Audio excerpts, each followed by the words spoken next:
What's up, everybody? Welcome to another episode of Yala, Ba ba ba ba. your thrice weekly. Oh, oh my god, your thrice weekly podcast where we talk about the hottest news with a touch of what, Terrence? Good old humor. I honestly don't know what happened there. We're just gonna gloss over the difficulty you had with thrice. No, I think I stammered at the earlier part. It was like, maybe it was that.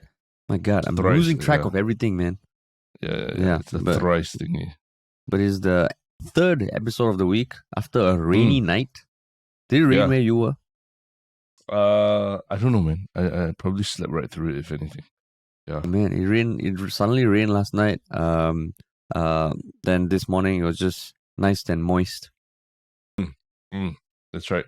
And a very big World Cup night as well. Yeah, man. Ronaldo make his debut, and Brazil also played. Were you very excited for Ronaldo's debut? I was excited. I tried to watch the game.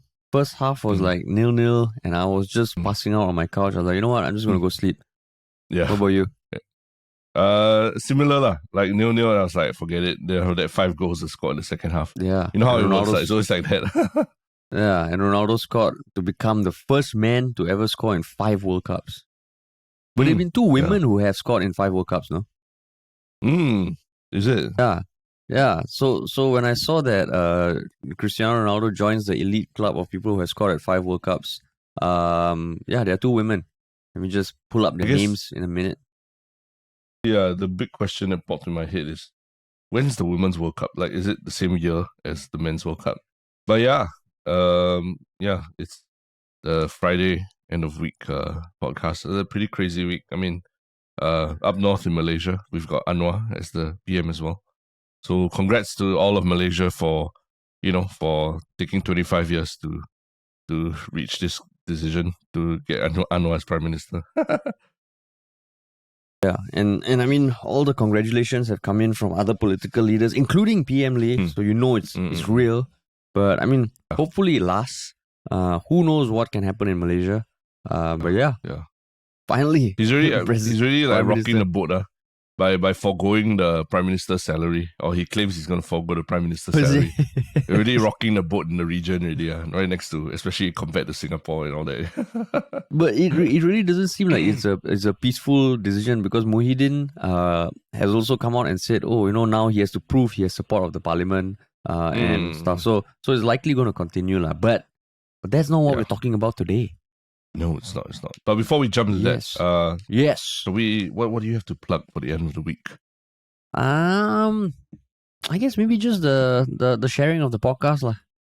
Yeah, actually, I was gonna say people should jump on our TikTok like right now. Okay, then go on, plug away. Yeah, what we've started to do is to just post a few exclusive clips to TikTok, in the sense that you won't see them on other platforms like YouTube Shorts or Instagram, because we've come to realize TikTok's a very different audience that wants a very different type of content. So the interesting thing for me, the community there, it says different things. They say different things from what the rest of the platforms say. So if you like TikTok, you use TikTok, give us a follow on TikTok so that you can see what people are saying about our podcast as well. Sweet. Okay, cool. Yeah. Shall we jump into it? And what is our first topic? The first topic is a more like maybe introspective topic that will make everybody question themselves. It's a recent study done by OCBC Bank. It's called a Financial Wellness Index 2022 that was published earlier this week on November 22nd. It's based on responses from 2,182 working adults from Singapore, aged between 21 and 65. So it was done online, but it just kind of touched on questions about people's current financial habits, their approaches to money, the risks they take, the lifestyles they lead, and also the lifestyles they hope to lead when they retire. So it's something that it's a survey that the OCBC first started in 2019. And I mean, how they calculate it also is they basically ask a bunch of questions and ask the individuals to score it from 0 to 100. And then the final score of Singapore's financial index is an average of all those responses. So, so this year, I think we are 1 point lower than last year. So slightly less off in terms of our general financial index. So yeah. So I mean, there are a few takeaways that we wanted to talk about. What made you interested to talk about this, Terence? I mean, I think the question is very interesting, right? About asking how much you think you would want to retire with in terms of a monthly, your monthly expenditure, like what do you expect you need to get through retirement, and giving people three basic options, rather than asking them to come up with a figure themselves. They give them three options of a basic, which is about 2005. I think the medium one is moderate, which is about 3002, and then luxurious, about 6,000. So I think more than just about thinking about retirement, it kind of tells you. Actually, this is a very good indicator of what people's expectations or salaries are in Singapore. I find, because I think it's tough enough to think about what your salary will be in like 5 years' time. But imagine trying to think like 30 years ahead to retirement. I think people can only project that they can only project a little bit further in the future. But it tells you like what they think right now constitutes a luxurious lifestyle, for example. So this tells me that $6,000 in Singapore is the bare minimum you need to live luxuriously in Singapore. So this is a very clear marker to me of what Singaporeans' expectations are. That's why I found it interesting. Yeah. So just to give context on what Terence is saying is that that was one of the questions that was asked about what sort of retirement lifestyle do you expect or are you aspiring towards? And then after that, it was like, can you afford it? So, I mean, a lot of things to unpack there. I think that was the focus of a lot of articles. But basically, that's what was interesting also.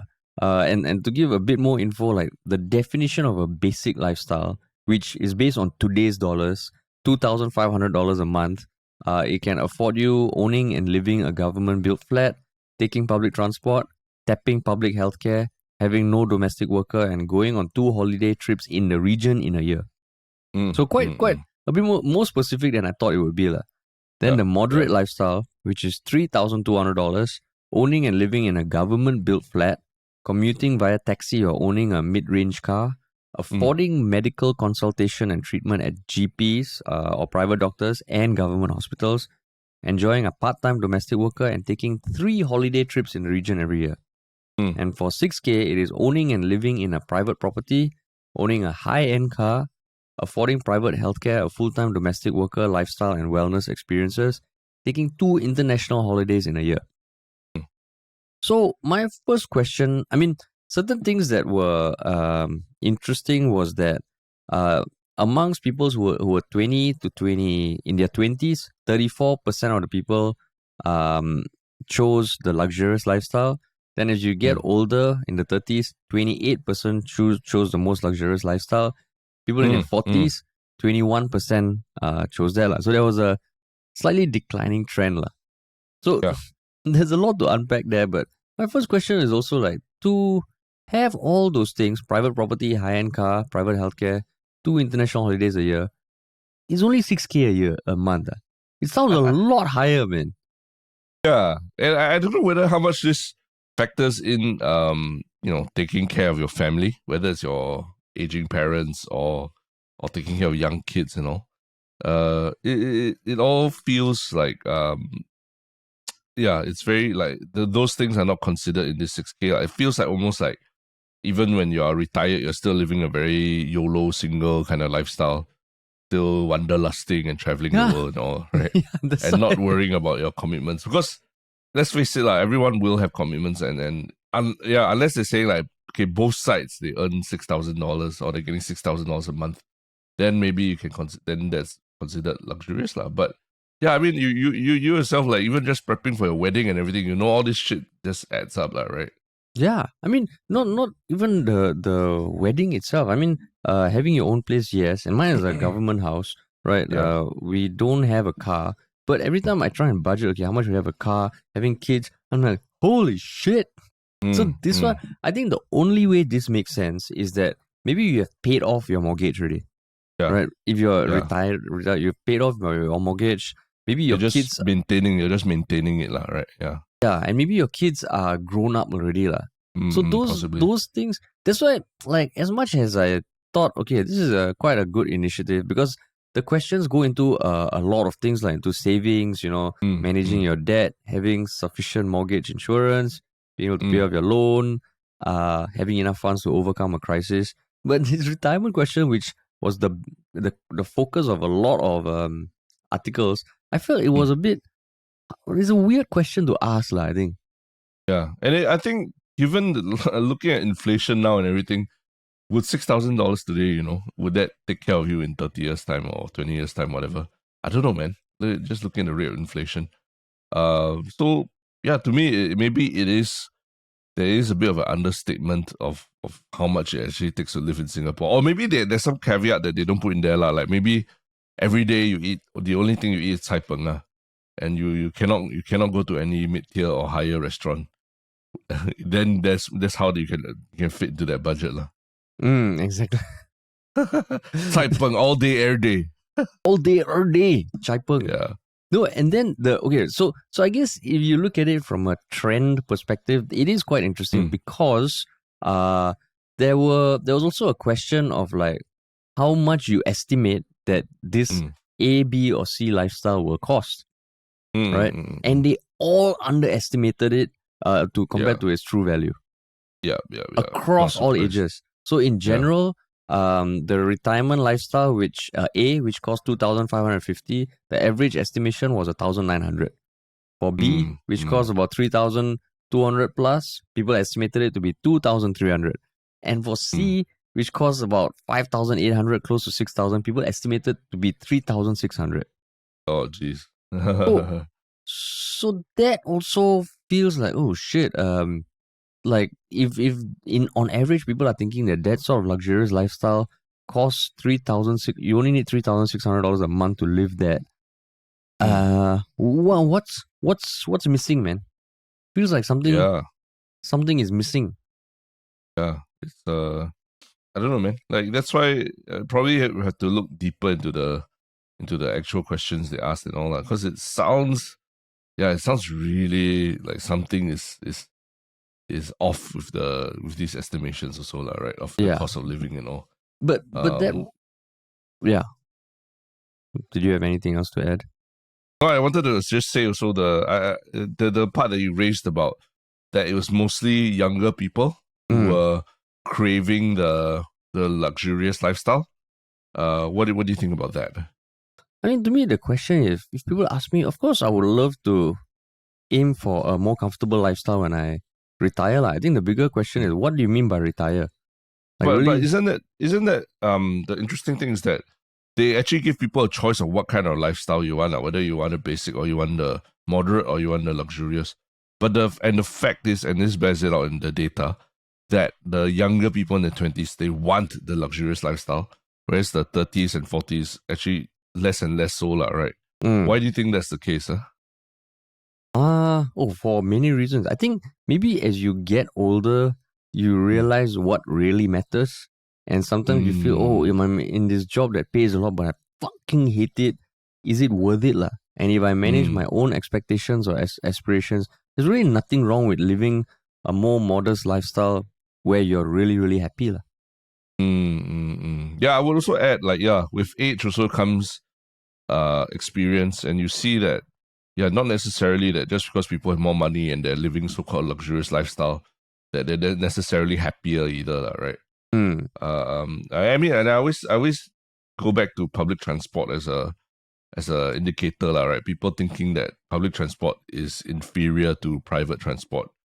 To me, it's like the mark of a really advanced society, or what is that? Is where you don't have to you don't even have to think about having private transport because the public transport system is just so good that nobody, it doesn't make sense to take a car at all, right? For economic or for environmental reasons and all. Then that's when your society has really peaked, and like this is what a city should feel like where public transport is so convenient and so cost efficient and so logical that you don't have to think twice about it. That public transport is the best way to get around, not any other form of transport. So yeah, to me, there's still a lot of that whole like 5 Cs and how to make it big, the Singaporean dream nonsense going on with this survey as well. But then, I mean, Singapore's public transport just got ranked 4th in the world. Yeah.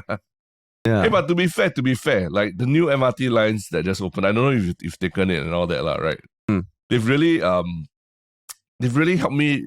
They've wired my brain slightly differently already, in terms of how in life you always, as you grew up with a certain understanding of what the transport system is, you kind of start thinking, okay, it takes me about like when I used to stay in Bishan, it takes me about 22 minutes to take a train to Orchard and all that kind of stuff. So yeah, now that everything is all sort of mixed up and like Great World City, you can take from Great World City to Thomson, for example, and that's like less than, I think it's like 20 minutes or less or something.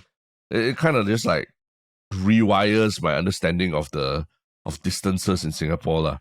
And that it just like the first week they opened and I took it a couple of times, it just blew my mind like how quickly I got to destinations I used to think would take me half an hour or longer in Singapore. Wow, I bet the SMRT people would get like damn excited to hear someone say the MRT line rewired their brain. No, it's just the concept of like how public transport really makes you think differently about the place that you live as well. Of course, shout out to people in Yishun. I think Yishun is in dire need of more transportation options. Accessibility and transportation options. I've heard a lot of complaints from people in Yishun about it before. But generally in the city area and all, it's actually pretty accessible. Everywhere's pretty accessible. I mean, I've been taking public transport for a large part of my life, and I get what you mean, because started off MRT was just the north, south, east, west. Yeah, you knew every station name, you knew exactly how to get from point A to point B. At this point, even the MRT station near my house, whenever I go down, I still need to think, okay, which side am I taking the platform? Am I going towards Harbourfront or Dhoby Ghaut? So because nothing's ever straightforward, but I have also had some experiences where I find out through Google Maps or something, I want to get to this particular place. And in my mind, it was based on my old school understanding of transport system. I was like, oh shit, it's going to take me 45 minutes. Then boom, no, I take one stop here, change to the blue line, boom, I'm there in 15 minutes. Yeah. But then, so, and that makes you feel I don't know, not rich, but it feels like you feel like your life has been enhanced in a way, right? When there are these additional transportation options for you, right? Yeah. So, but then, that to me, that to me is a more excuse me, a more luxurious lifestyle that way, when there are these options for you. Yeah, you can take private transport, but because the public transport options are there and they're so good, there's that makes you feel like you don't have to worry about it so much. Then at the same time, don't you think that this trend would have been apparent even if this survey was done 10 years ago, 20 years ago? Like the younger generation will always have higher aspirations in terms of what they want to live or how luxuriously they want to live when they're older. Sure, of course we can go ahead and just say nothing has changed, but also why you say in such a condescending tone like that? Because you are giving me the argument like, are you surprised by this? This has been going on forever. Hey, no. Like, why are you surprised by this? Then so I'm trying to tease out the nuances that exist between eras, between generations, and all you're just saying is going back to, it's the same thing as 10 years ago. Why are you surprised by this? Hey, it was not a statement. It was a question, Terence. It was a question. Right. Okay, I know where it's coming from. I'm teasing a response out from you. But please, but I know where. No, but yeah, I mean, the truth is that the last 10 or 15 years like if you're a young person graduating from college or uni or what, there's a lot of high paying jobs that you can apply for, like in the big tech and all these things, right? So and the growth in the last 10 years of big tech has been quite unprecedented, right? They really went from, I mean, not last 20 years, right? All these internet companies, they really went from the dot-com bubble bursting to today being some of the most powerful corporations in the world, right? And the young people who grew up in that era or came out of school in that era, these jobs were available to them, and they've seen their career and they've seen their salaries grow in concert with the growth of these companies as well, right? So maybe that's they think that, I mean, if you are coming out of school in this environment, you might be thinking that's what life is going to be like for the next 30 or 40 years lah. It's only logical that someone with a computing degree or with some experience in one of these big tech firms, it's only logical that they at least earn 5-figure income and live very luxuriously in Singapore lah, right? But I think with everything going on now that you see in the the tech winter, the crypto winter and all, everything goes in cycles lah, right? And maybe this is where now, if you do this survey, maybe there might be a change in the number of young people who think that they really want the luxurious lifestyle when they retire lah. Yeah. I mean, that's my assessment. That's what I guess is the case lah. I'm not saying that it's definitely, but I'm sure that you've got something to a bone to pick with that as well. No, not say a bone to pick with that, because I think that's what I found interesting. Like, because I do feel that, okay, this survey, if you ask in any generation, chances are the younger people who, I mean, okay, when you imagine when you come out of school, you got the fire in your belly, you're going to change the world. The world is your oyster. You can do anything you want. Of course, you're going to aim higher, lah, right? But then I think the difference in this day and age is because there's access to a lot more info, which means a lot more examples of people who have gone from zero to like billionaire, right? And while that is good to inspire people, sometimes it can send the wrong message, because it makes FOMO, right? FOMO. Yeah, FOMO, or maybe it's like, oh, wow, this is easy to do, the side hustle every day and I'll make it big. Which is, I mean, it's a double-edged sword, right? If you think that you are like definitely capable of making it big, building something wonderful, great. But it also makes you maybe a little less risk averse. And that's one thing that this survey also revealed, that when it comes to investments in more risky things like crypto, it tends to skew towards the younger people, right? So I mean, for me personally, I'm still bullish on like blockchain and crypto, but it's still considered a very risky investment. So I think maybe in previous generations, if the younger people were more aspirational, maybe they think that, okay, they are less risk averse, which is natural. The things that they get exposed to are maybe not as volatile. And this one I'm just imagining, like let's say, I remember growing up fresh out of school in my teens and all, if I wanted to invest in stocks, I think it wouldn't be that easy. As a 16-year-old, 17-year-old, it was hard. You had to go to a bank and open her.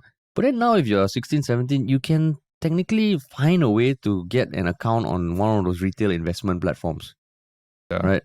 And you can go and dig up a lot of information yourself online on YouTube or Reddit or whatever as well. Yeah, which is great, because if you've got a good head on your shoulders, you're lucky and all, you might boom, fucking make something huge. But it also means that you could make some bad decisions.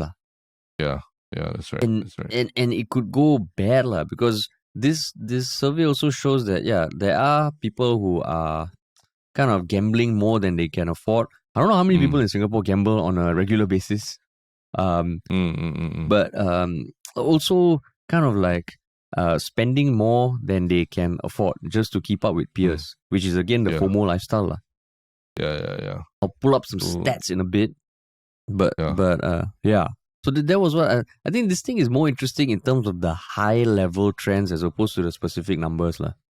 I think you can check out the survey because they do a pretty interesting job of like comparing.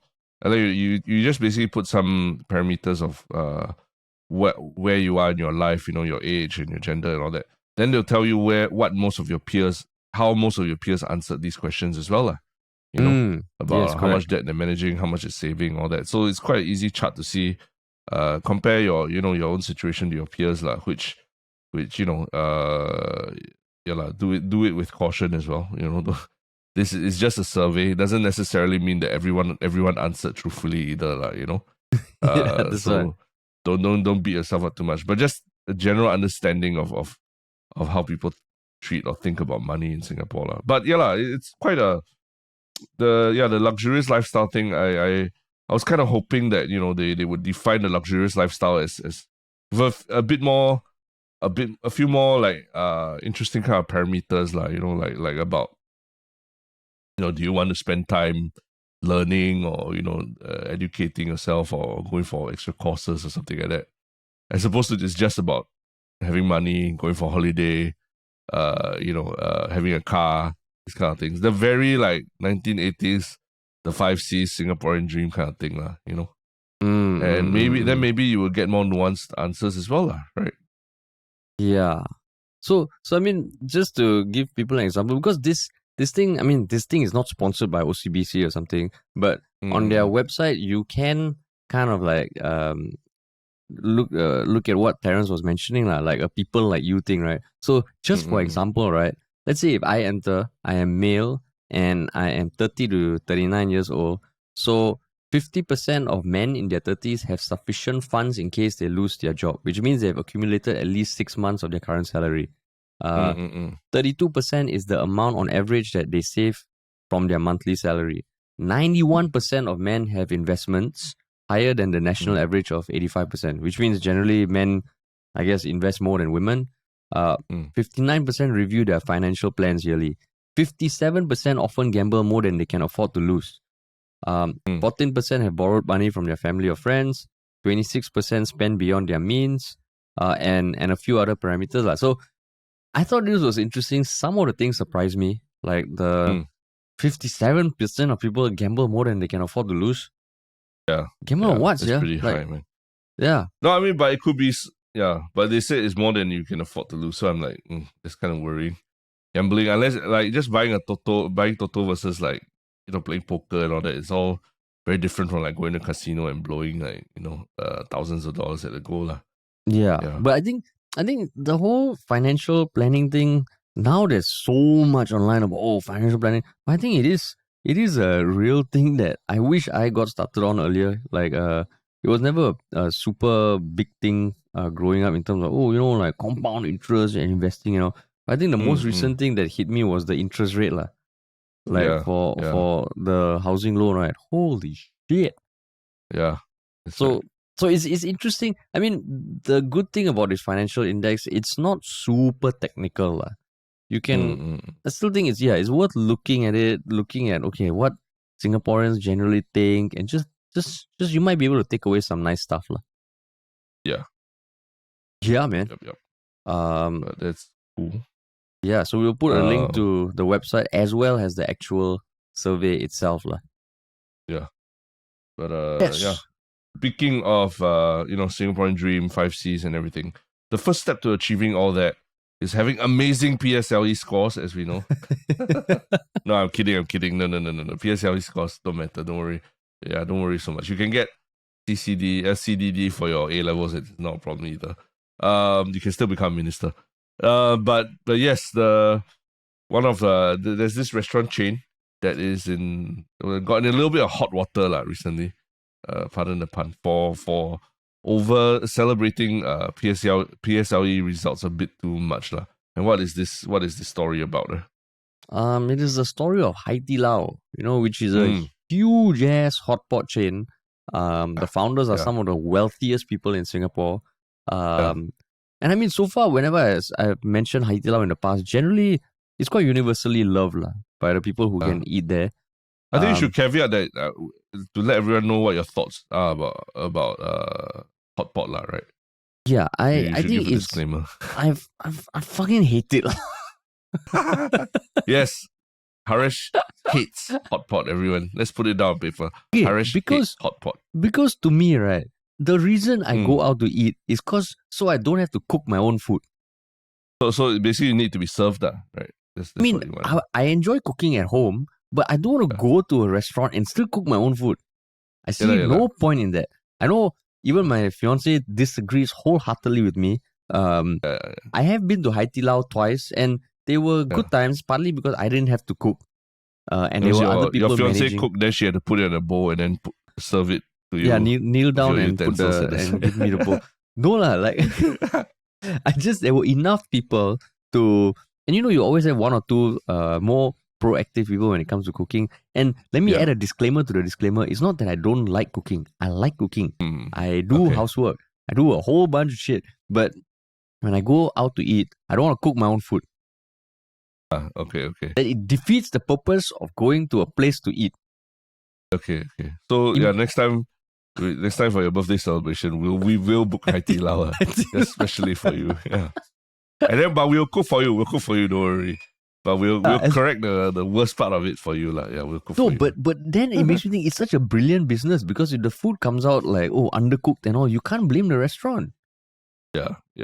Right. Yeah. It's fucking genius. It just has to be fresh, lah. But it has to be fresh. That's the thing, right? Yeah, it has to be fresh. But at the same time, I will say that I was slightly won over by Haidilao, because the first time I went with my fiancée and her family, the waitress saw my cracked screen on the iPhone, the cover, and they changed it for me.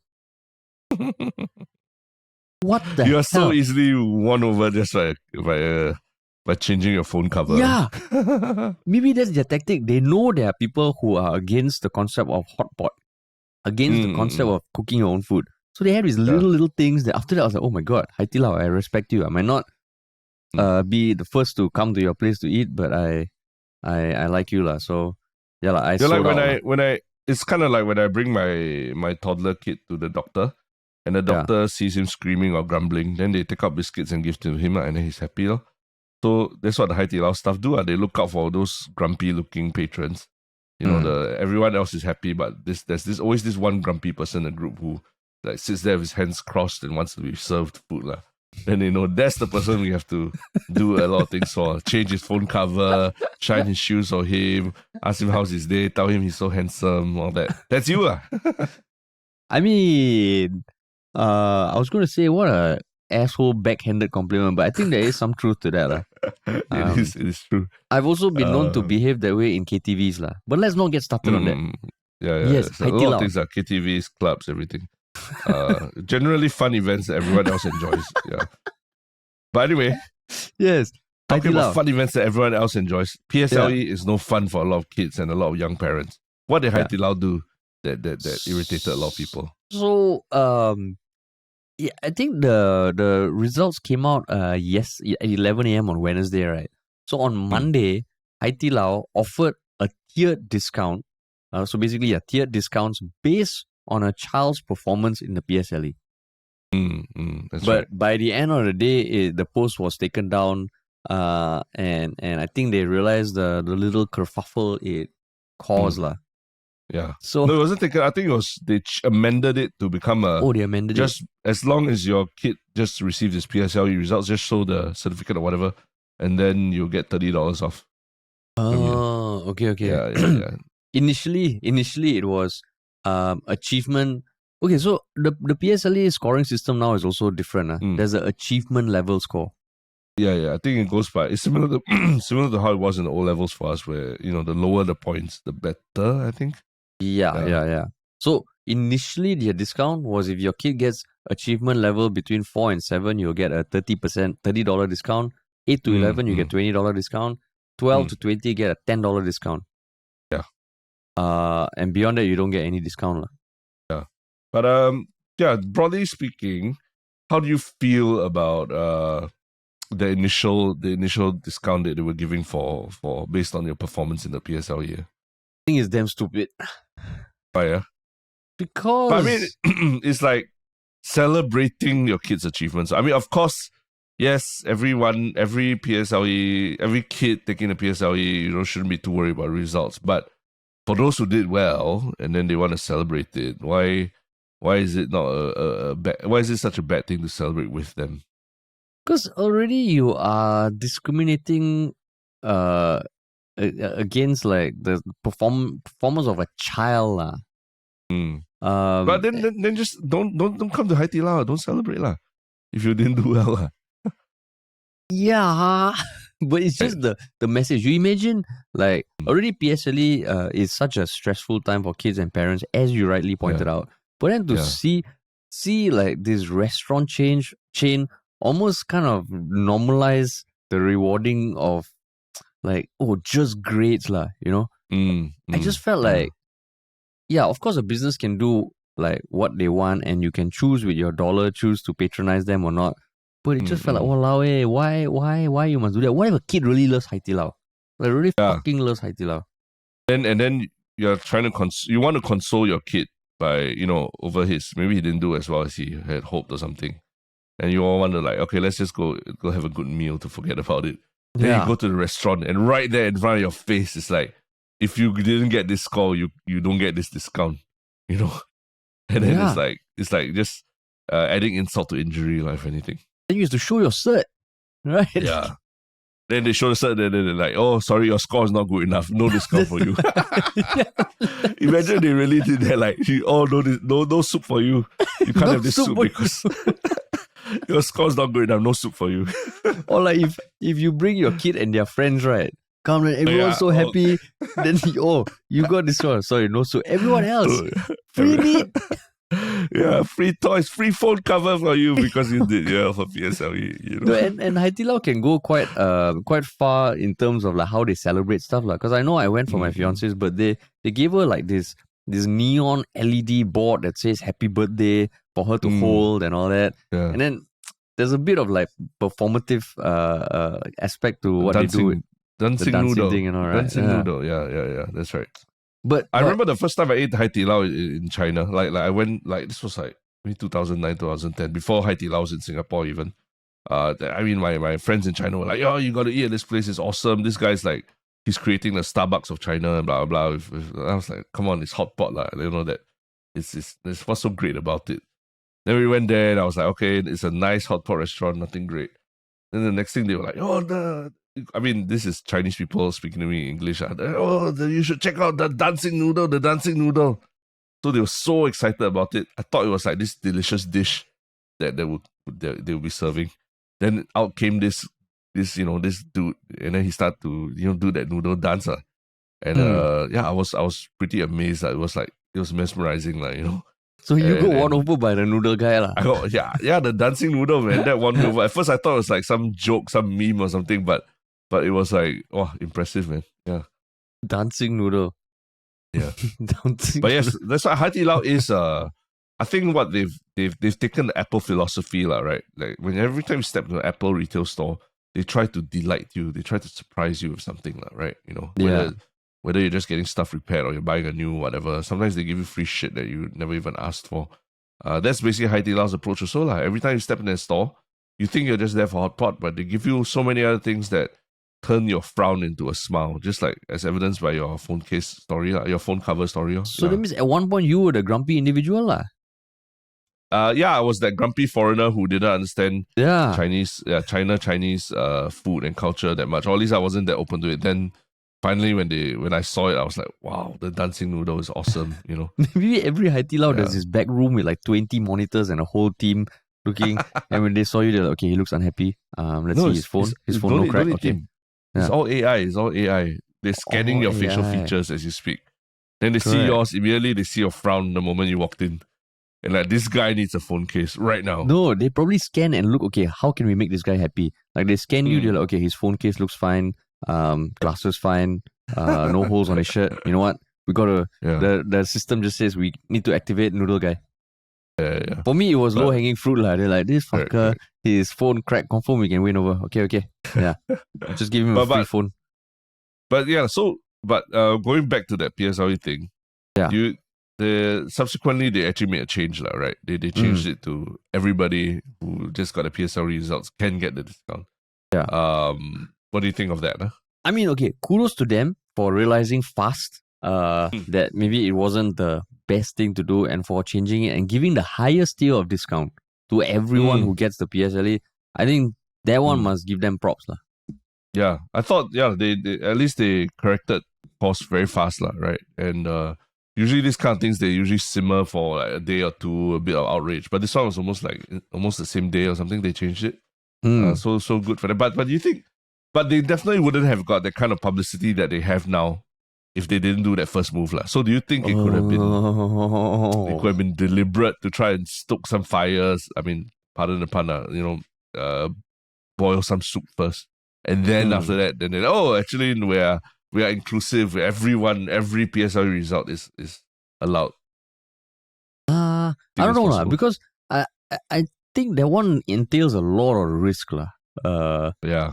And I think they could still have done this $30 discount for anyone who gets the result, and you'll still get a lot of publicity. In fact, I think you'll get even more because it's a pretty cool offer, $30 off. No. Yeah, and it's really like about celebrating that your child completed the PSLE, right? As opposed to like what his exact grades were. Yeah. So the only thing is like their post is in Chinese, or did they post in English post? No, it's in English. It's in English. At least I saw it in English on Instagram. I mean, I saw the responses, the comments as well were all in English. Like people like, "Whoa, come on, why are you doing this and discriminating, blah blah," and all that. Yeah. I see. I mean, then in that, I guess the other question is: are we removing the incentives for people to want to try and do well for the exams? If they just, especially kids, if they just know that no matter what I do, I have a Haidilao hotpot waiting for me at the end of the day. I mean, that kind of ties in with the first topic, right? The Haidilao hotpot is kind of like the luxurious meal for the child. Is that a good motivation? Like, would you want your kid when he grows up, taking PSLE, you're like, yo man, you know Haidilao? You're gonna get a good discount if you do well. But now it's not just if you do well, you get it whether or not. You just, as long as you just get back your results. No, you're saying in general whether a discount, that the $30 discount for anyone who does PSLE is a motivator for children? And it removes the incentive for them to want to do better, does it? I mean, that's where then it becomes like, how are you incentivizing your kid if you're using these kind of little things as opposed to the love of learning? Yeah. Right? Yeah.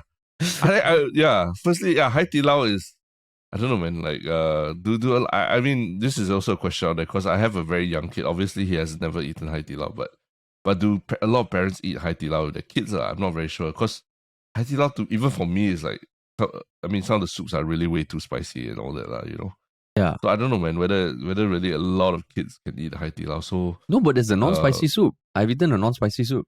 True. So kids and grumpy adults can eat the non-spicy soup. I eat a non-spicy soup not because I'm grumpy, okay? Yeah. It's because I just can't take spice. Yeah.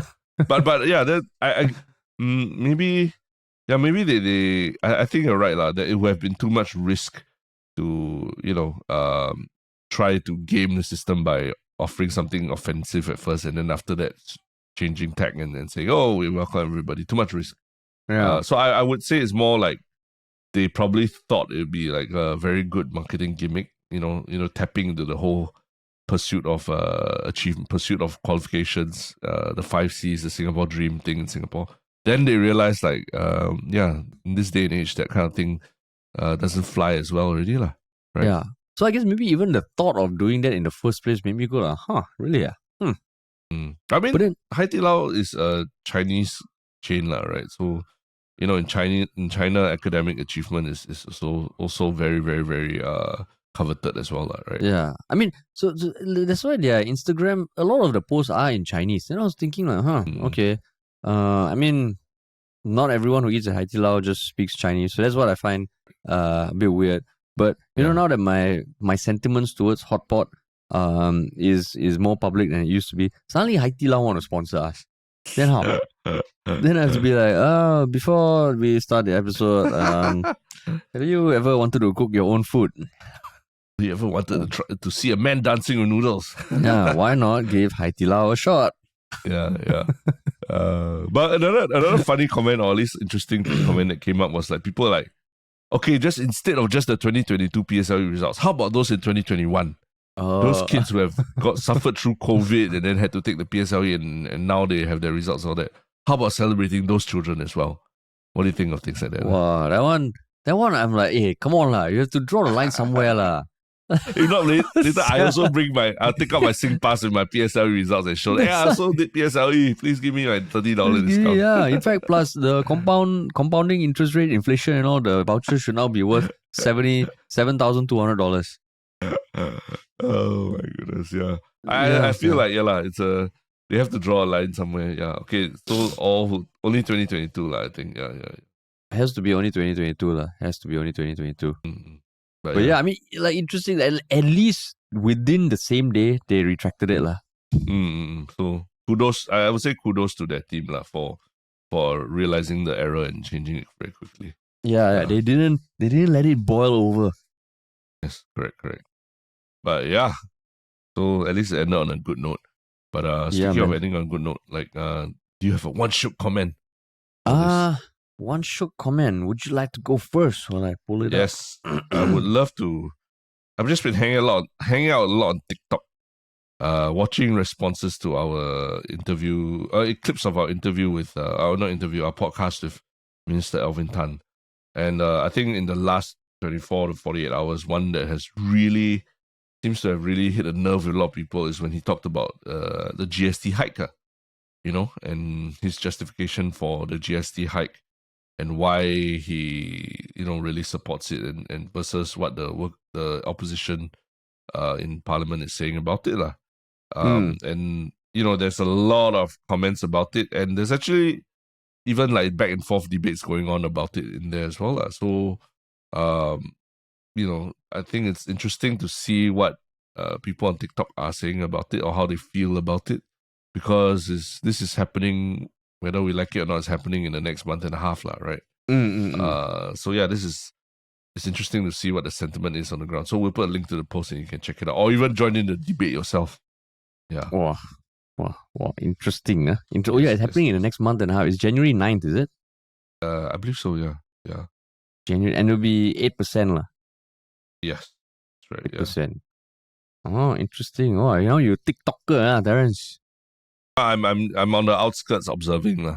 Observing how so the interesting thing, if I can just go on the side, is that TikTok, the sense is that they really don't care about how cool you are. You know what I mean? Like Instagram, there was always this thing about how many followers you had or how was your reach before your video reaches more people, right? It seems to me like TikTok, you can have 0 followers or whatever, you just post one video and it can go apeshit viral overnight. They don't care how many followers you have. They don't care how few views your previous videos had. As long as this video is good, it's just pushed. Not even good, but it gets people talking. It somehow is pushed to the forefront. Yeah. So it's kind of interesting way to think about social media and social hierarchies on it. Because last time there always used to be this thing with YouTube or Instagram, whatever, that you kind of had to have a lot of followers before you could build up a sizable audience, right? Yeah, correct. No, not the case with TikTok. Cool.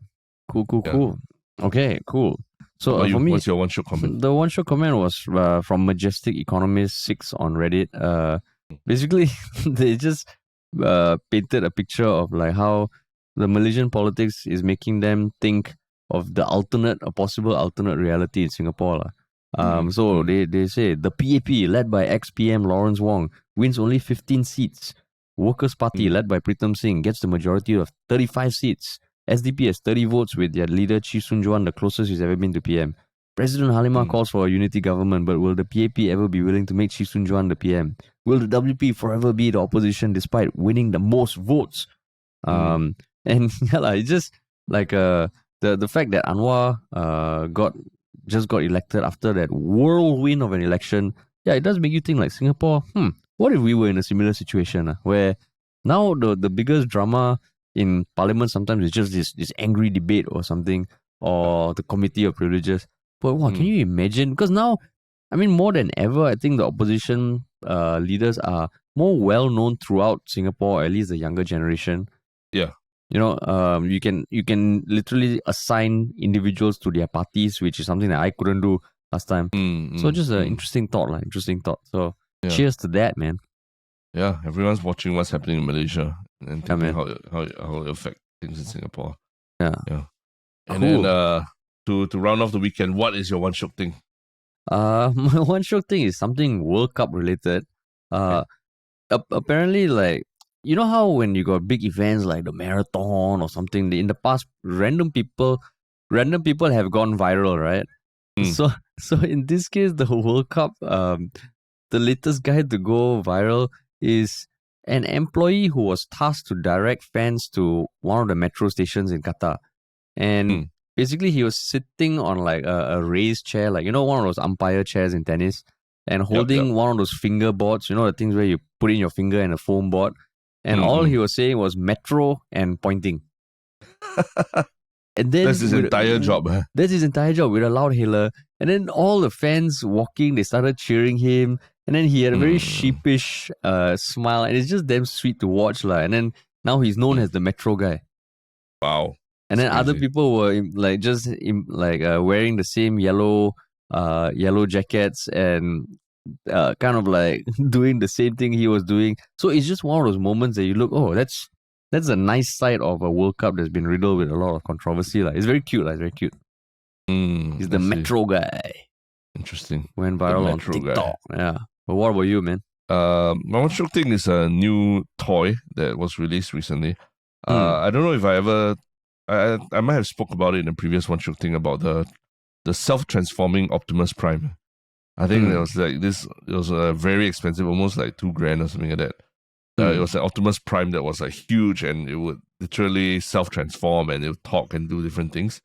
So now there's a smaller version, a $699 version called the Elite Optimus Prime that does a lot of the same things that the bigger one does, but just in a much smaller form factor. And it's just for anyone who grew up in the 80s, 90s and watched Transformers and all, it's such a amazing thing to see toys these days that literally are doing doing everything that what they do on screen, like in 3D, like transforming and talking back to you and all that. So it talks back to you based on what, like some AI stuff? Yeah, it's voice activated and all. So when I say talk back to you, it's just the very basic commands and all that, right? But it's just it can sort of waddle forward as well, you know. And how tall is it? I think it's it looks to me like maybe 12 inches. I'm not. Yeah, it's 9. Oh, that it's probably about 12 inches. The bigger one was 19 inches tall. It was called the flagship Optimus Prime, but now this one is smaller, smaller. So that's right. It just transforms into a truck and it's 16 inches tall. Sorry. Yeah, it transforms in a truck, and it can also transform from a truck to the robot and stand up on its own without you putting any hands on it, lah. Oh, so and you impressive. You have been a toy collector in the past, right? I still have some, but over the years I've kind of like, it's just kind of stopped already, lah. Yeah. So I wouldn't buy this, lah. It's still like $700 lah. It's kind of crazy to pay for a toy, lah. At my age. No, not at my age. At any age beyond 15, it's just like a bit crazy already, lah. Yeah, I was just going to say, just not talking about luxurious lifestyle. You know, Singapore, are we aspiring towards 5Cs? You fucking get a $700 USD 16-inch transformer that transforms from a car to a robot. One day they're gonna build a version that's big enough for you to literally ride in, and it's a form of transport also, you know. That would have to be how big? How big? If you can ride into that truck, how big, yeah? I think a real transformer. No, I think the more realistic thing that's going to happen sooner is it's just going to be a sex robot, lah. Yeah. I think that's your thing, lah. Someone will have sex with it if it's big enough and humanoid enough. Someone will have sex in it. That's the rule. I'm sure it's out there already, lah. It's just. I'm sure you've already looked it up. You're just like no. Come on, dude. Here I am talking about people's childhood. Here I'm talking about childhood dream and everything, and there you are You just bring it back to the number one thing that's on your mind, like at 9 a.m. in the morning. Yeah. Yo, any child in the world would not have existed if not for the sexual act that happened months prior. Okay? So it's But not all with a related. robot. Not with a robot. Not with a robot. Not that kind of self-love. Yeah. Not with a robot, alright. Yeah. It's all connected, parents. It's all connected. Sex yes. robots and children. Yes. Childhood memories and Haidilao. nostalgia makes me feel very happy. So let's erase that whole discussion of sex robots from this Sex one robots. thing. Can. All right. I won't pollute your one stroke thing. Cool. Awesome. All right. Okay. Awesome. Thanks for listening, everybody.